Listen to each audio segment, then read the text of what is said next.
Hello all and welcome to our channel holistic facts. जैसे कि आप जानते हैं रिसेंटली रशिया में बहुत बड़ा ऑयल स्पिल हुआ है। 20,000 ton of oil was spilled into the Ambarnaya river जो आर्कटिक सर्कल में ओपन होती है। तो इसके बारे में हम थोड़ा डिटेल में देख लेते हैं। अभी सैटेलाइट इमेजेस में भी ये कैप्चर हो रहा है ऑयल स्पिल, तो स्पेस से देखा जा रहा है इसे।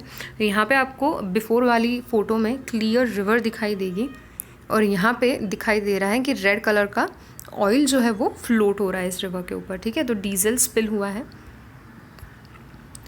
कहाँ पे हुआ है ये exactly? Too near the city of Norilsk. तो यहाँ पे एक प्लांट जो है डीजल प्लांट कोलैप्स हो गया है, जिसकी वजह से डीजल लीक हो गया है रिवर में। The leaked oil drifted some 12 kilometres from the city, turning long stretches of Ambarnaya river crimson red. तो यहाँ पे हम क्विकली मैप देख लेते हैं आर्कटिक सर्कल का, क्योंकि यूपीएससी मैप बेस्ड क्वेश्चंस बहुत बार पूछती है, बहुत इंपॉर्टेंट है ये। ठीक है, तो यहाँ पे हम देख सकते हैं नॉर्थ पोल के सराउंडिंग है आर्कटिक ओशन। ठीक है, और यहाँ पे जो अलग अलग कंट्रीज़ है जो आर्कटिक ओशन को बॉर्डर करते हैं उन्हें हम देखेंगे। जैसे कि यहाँ पर है रशिया, यहाँ पर है यूएसए।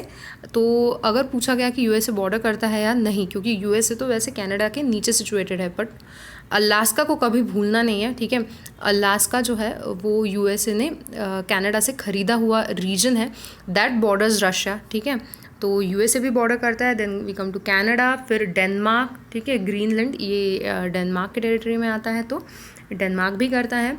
देन आइसलैंड, नॉर्वे और यहाँ पे वापस से रशिया।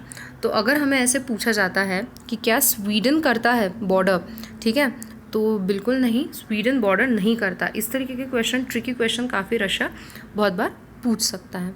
ठीक है, तो अभी हम आगे बढ़ेंगे, पर्माफ्रॉस्ट के बारे में देखते हैं, पर उससे पहले थोड़े फैक्ट्स इस न्यूज़ के बारे में देख लेते हैं।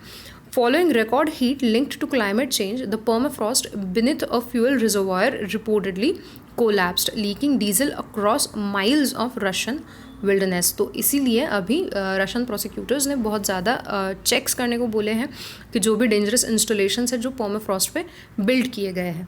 तो अभी हम देखते हैं पर्माफ्रॉस्ट होता क्या है एग्जैक्टली। तो 2 या 2 से ज़्यादा सालों के लिए अगर कोई लैंड एरिया फ्रोज़न है तो उसे पर्माफ्रॉस्ट बोला जाता है। ठीक है, तो इट इज़ लाइक मोर और less continuously frozen, continuously under ice. ठीक है, तो ये यहाँ पे रशिया का मैप आपको दिखाई दे रहा होगा। रशिया का मैप अगर हम देखें तो ये जो डार्क ग्रीन रीजन है दैट इज़ मोर और लेस कंटिन्यूसली पर्माफ्रॉस्ट रीजन। ठीक है, और फिर यहाँ पे अगर हम आते हैं ये थोड़ा सा डिसकंटिन्यूस पर्माफ्रॉस्ट रीजन की तरफ फिर हम बढ़ते हैं। ठीक है, but more than 50% of Russia is under permafrost cover, इसलिए यहाँ पे ये इनहैबिटेबल नहीं होता है ज़्यादा, तो वहाँ पे पॉपुलेशन बहुत ही कम होती है। ओवरऑल भी रशिया काफ़ी कोल्ड स्पेस है, तो हम जानते हैं वहाँ पे पॉपुलेशन वैसे भी कम है। ईस्ट रीजन रशिया के हम उसे साइबेरिया भी बोलते हैं। ठीक है, तो this particular region is known as Siberia also. तो कॉन्स्टेंटली ये पर्माफ्रॉस्ट के नीचे रहता है। अब पर्माफ्रॉस्ट की कुछ कैरेक्टरिस्टिक्स क्या है कि ओवर द ईयर जो भी फिनोमिनॉन्स होते हैं वो इस पर्माफ्रॉस्ट में प्रिजर्व किए जा सकते हैं। जैसे कि कोई पर्टिकुलर माइक्रो ऑर्गेनिज्म रहा होगा, कोई बैक्टीरिया है, कोई वायरस है, अब हमें नहीं पता वो ह्यूमंस के लिए या फिर मरीन लाइफ के लिए कितना डेंजरस है। ठीक है, ये सारी चीज़ें इसमें प्रिजर्व हो सकती है।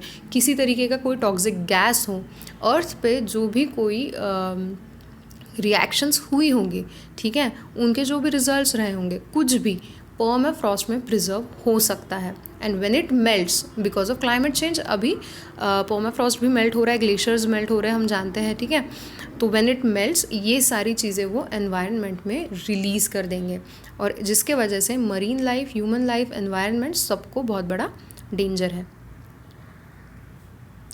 तो यहाँ पे हमने देख लिया 55% of Russia's territory is predominantly Siberia and is permafrost and home to its main oil and gas field. Main oil and gas field भी यहीं पे सिचुएटेड है। प्लस एनवायरमेंटल रिसर्चर्स अभी बोल रहे हैं कि इस तरीके का ऑयल स्पिल जो है उसे क्लीन करने के लिए हमें कम से कम 10 साल लग जाएंगे। तो it will take almost a decade to clean this oil spill. तो एनवायरनमेंट पे आप जान सकते हैं कि इसका कितना बड़ा इम्पैक्ट पड़ेगा। So that is it for the day, friends. I hope you liked our video, and if you did, please like, share and subscribe to our channel Holistic Facts. Thank you.